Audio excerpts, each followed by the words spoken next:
Do you have to wear a cardigan to be a healthy masculinity guru?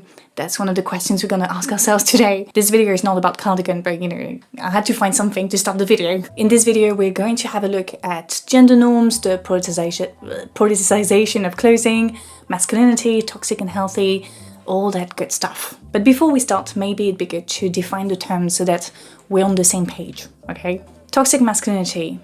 Quite controversial, isn't it? You'd be surprised to learn that the phrase or the concept was first used by anti-feminists, yes. More specifically, the mythopoetic men's movement. The movement became a big deal in the 1980s, 1990s with the release of leader Robert Bly's book titled Iron John, published in 1990. The book remained on the New York Times bestseller list for many weeks. It was a huge success. To put it simply, Iron John is the story of a boy maturing into adulthood with the help of a wild man. It was a source of inspiration for the development of the mythopoetic men's movement, which is largely based on this idea of men raising other men, forging their masculinity together, etc. According to them, so the men of the movement, society had turned men into selfish competitors. It had destroyed male camaraderie. And when they say society, they mostly refer to two things: rising individualism because of neoliberalism and feminism. Men were becoming more and more feminized, they say. They were facing a crisis of masculinity. Little parenthesis here. I find it funny to see that this notion of crisis of masculinity has existed for centuries, Jordan Peterson and Ben Shapiro did not invent it. Since ancient times, across the globe, in various cultures, it has been said that men are in crisis. Even if women couldn't vote, even if women couldn't work, even if they were underrepresented in positions of power, which is still very much the case today. So please take that with a grain of salt. It's a bit too easy, too convenient to proclaim that men are in crisis all the time. It prevents us from looking at masculinity or masculinities as objectively as possible, which is exactly what I'm trying to do in this video. End of the parenthesis. So according to them, toxic masculinity referred to the individualist man who wasn't raised by a strong, respectable male figure. In today's media landscape, an example of toxic masculinity would be Andrew Tate. He ticks a lot of boxes: absent father, greedy man, mean towards other men, etc. And I guess the respectable, wise male figure would be someone like Jordan Peterson, whose ideology very much aligns with the mythopoetic men's movement. Peterson seeks to teach young men how to be a good man. In his self-help books, Peterson becomes a mentor to people seeking guidance. In his talks directed at young men, he hopes to encourage them to reconnect with what the mythopoetic men's movement called deep masculinity. To preserve and rekindle deep masculinity, the movement organized seminars and retreats during which groups of men were isolated from the rest of the world, so from women, usually in nature, to mature with each other. Those retreats still exist today, and I don't want to make fun of them, but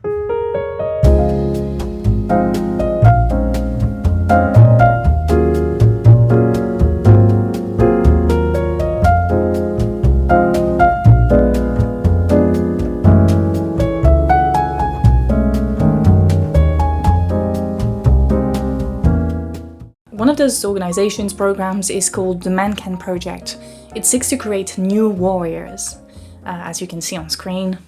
So that's one form of opposition to toxic masculinity, deep masculinity, which is very essentialist, very patriarchal. I don't need to tell you that, since it starts from the basis that men and women have completely different values, essences, and therefore different roles in society. Men are the warriors, women are the carers, and everyone in between has to conform to one category or the other.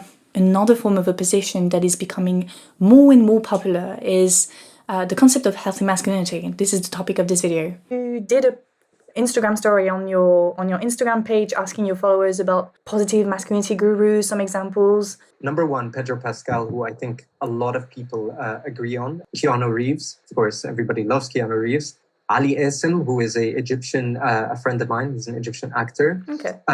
Justin Baldoni. I don't really know the dude, but a lot of people know. He's very much like the healthy masculinity guru. He's also like quite strong and like good looking. And Trevor Noah, Luke Cook. Luke Cook is spectacular. Not 100% sure, but Harry Styles, somebody says that. That's interesting, yeah. We have Lil Nas, Prince Harry, Sorry. Tom Hardy. He's an interesting one.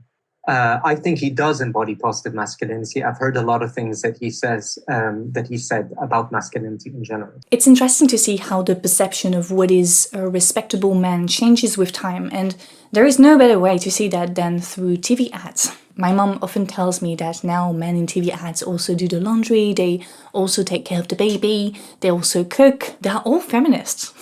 When Me Too gained momentum, the brand Gillette did an ad campaign looking back at how they themselves used to promote a different type of masculinity which heavily relied on stricter gender roles, the diminishment of women, and the infamous boys will be boys. And it then reversed the paradigm, showing men who understand the consequences of their actions and want to change. Gillette as a brand was sort of personified. By that I mean that it felt like Gillette was the embodiment of the respectable man whose value system changed from toxic to healthy, thanks to Me Too. In France we have a term for that. We say that these guys are hommes déconstruits, deconstructed men, meaning that they have unlearned their misogynistic biases to become better men towards women and others. The concept of the respectable man was coined by Emmanuel Bobassi in Le Genre Pluriel. In this article, the sociologist looked at how being a male feminist or being pro-equality became the respectable masculinity because it signals modernity. The modern man does the dishes, picks up the kids at school, doesn't repress his emotions, treats the women in his life as equals. At least that's what they tell us.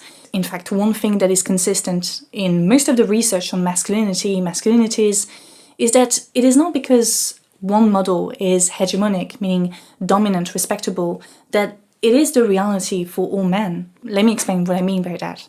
Let's take the example of Rocky. Rocky, he's supposed to be what a real man is supposed to be, right? Strong, self-reliant, self-disciplined. But who is like Rocky in real life? Not many people, very few people. Rocky's body, life and achievements are unattainable for most men. But that doesn't matter.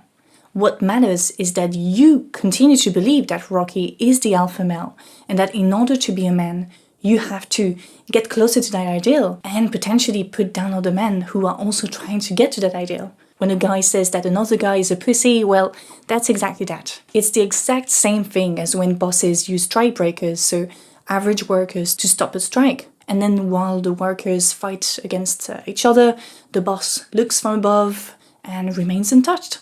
The boss, patriarchy, that's the same thing. In a similar way, when brands promote positive masculinity as part of their marketing strategy, they participate in giving rise to a new competing ideal. For those brands, healthy masculinity, positive masculinity, becomes a sort of social currency. It's profitable. As Emmanuel Bobassi wrote, it grants symbolic rewards. Some men, not all men, perform positive masculinity, and I insist on perform, to make you buy their books, to make you watch their videos, and don't necessarily apply what they preach in their daily lives. That doesn't mean that their message isn't good, that it doesn't have a positive impact on others, but you know, it's always good to remain critical and keep people accountable as well. Talking about accountability, I love to bring up this study conducted by IFOP in France. It's a very well-respected organism, and they compared the division of house chores in the 1980s and in 2011, and women went from taking care of 69% of house chores to 64% in 2011. So things haven't changed much. And sure, 2011 was a while ago, so it probably dropped a little bit, but I assume it hasn't dropped much. And it's important to say that working class women are more likely to take charge of house chores. Timothée Chalamet is often used as an example of healthy/positive masculinity. He's the new Rocky, he's the future of masculinity, the media says. But we have to nuance all of that. We have to ask ourselves, who establishes what is respectable masculinity? Whose interests or tastes does it reflect? In fact, because masculinity is connected to gender, it is tempting to only analyze masculinities through gender, but doing so can be really reductive. Gender politics, gender expression is conditioned by many factors that extend beyond the individual. Men don't necessarily choose to be toxic or healthy, they are socialized in a way that promotes one or the other. For example, I found that scientists have observed significant differences in the way families raise their children depending on their class and cultural capital. Just to make sure we all get it, cultural capital refers to the amount of cultural resources one person detains.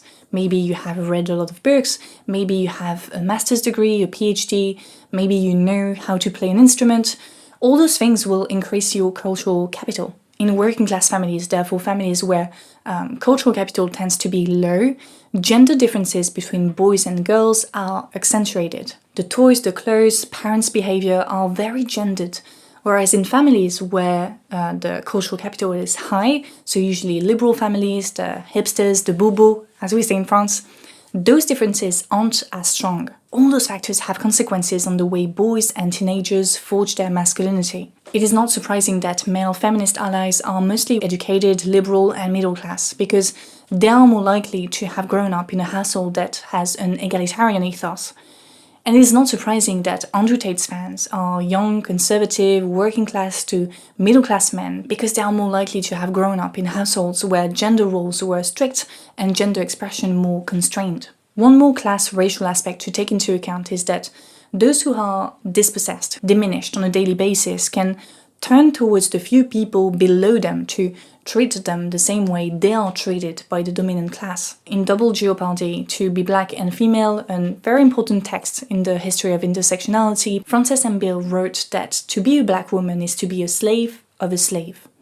By that she meant that the black man is oppressed in many ways, but still has power over the black woman he can oppress in return. Now I really want to make it clear that none of those factors make any cases of sexual violence or sexism less problematic. However, it is crucial to understand those factors and take them into account in the way we talk about masculinity, toxic or healthy. I mean, without those factors in mind, it is very tempting to say, and a lot of people do it, that it's always the same people, it's always in the same places that I get harassed, catcalled or whatever, and then therefore these specific people are the problem, when in fact sexism is everywhere. In the public sphere, in the private sphere, among left-wing people, among right-wing people, among working classes, upper classes, it does not manifest itself the same way all the time, but it is there. And I also want to make it clear that these are social trends, so it is possible that you know of one or multiple counterexamples, but the studies that I've used have looked at a variety of people, large amount of people, over long periods of time, so that's what they came up with. To go back to where we were, it is evident that Timothée Chalamet, but also Tom Holland, Harry Styles, and other men like them on the future of masculinity, or maybe, but only for a specific class of people. I mean, we see them everywhere in liberal media because it reflects the taste and interest of people with high cultural capital. The fact that I like those guys, that I love the way they play with gender expression, etc., says a lot about me. So we know that positive masculinity gurus won't put an end to patriarchy, but at the same time, we know that in our present society, role models are crucial in the formation of one's self-identity. So what should be done? Super ugly to say, but I'm sorry, I'm just going to have to say it. We need male role models that fit the category that men want to see. A person who is indeed fit, who is maybe, rich, smokes cigars. Cigars are not, it's not really, toxic except, for your body. You could be on, have amazing cars. Electric cars, only Teslas. You don't want to, you want to save the planet. Have them like environment friendly. You can go to the gym, but still be healthy masculinity and positive masculinity and not hate on women. And a lot of people who follow Andrew Tate, they follow him for these reasons, right? Not for the misogyny. They need a role model who embodies a lot of the things that they find attractive in men like Andrew Tate, right? But in a healthy way. That's what someone like Hassan Abi tries to portray in a way. Hassan has a deep voice, he's built, he has an expensive car, a big house. He ticks a lot of alpha male boxes while being left-wing, while being an ally. So because of how he looks, he has the capacity to get the attention of young men who grew up in more traditional households, who don't have a very high cultural capital, and he can then work on changing their perspective on socialism, feminism, trans rights, etc. That's step one. Step two, a bit more effeminate kind of men, other kinds of men, and then step three, women, and step four, everybody else. It's so disgusting. I am aware that I have to say this. I'm sorry, but we're looking for progress. We actually want progress. We cannot call ourselves progressives if we're not actually looking for progress. So Shady is an activist. He looks at things very pragmatically, and while I totally agree with everything he has said, I don't like to settle for pragmatism, so I want to go a little bit deeper, to explore that a little bit deeper. I just wanted to say that what I'm going to say now does not invalidate what has been said earlier. It's just to add another layer. We need to stop going in circles and address the roots of the problem, which is that the formation of men's identity is systematically tied to masculinity. We attach moral values like kindness, self-reliance, respectability to a gender expression, masculinity. Why do you have to be a good man and not just a good person? In one of his short videos, Big Joel replied to a viral tweet that said that the reason young men flock to the alt-right is because the left gives brain-dead advice to young men. We need to be more compassionate to them, for our own sake. To which Big Joel replied that it's foolish to believe that the problem with society is that people aren't being shown the right thing, that the right words aren't being said to them, and that if we edited all those words the right way, came out with the right guy, we'd be able to fix everything. It's the same thing as believing that we can solve climate change if only every single individual could change their lifestyle. It won't happen. We can make improvements, and we should encourage people to do those lifestyle changes, but it's not enough. In his video, Big Joel said that his best advice to young men would be to do what they think is good, according to them, according to what we generally deem as good. I like the way he phrased that because he completely removed masculinity from the conversation. He talked about being a good person, not a good man. In a similar way, this person, Griffin, who is non-binary, said the following during a debate on masculinity organized by Vice. Kind of becomes like irrelevant whether or not we attribute like having like a good ethical compass to being like masculine. A lot of those things are just things that people should be doing because they're like morally right. Like if you're in a family, you should probably support your family. And I really don't think that it has to do with like your manhood. To which another participant later replied, predictability. We love to put people in boxes, it makes life easier, decision-making easier. But is it just about predictability?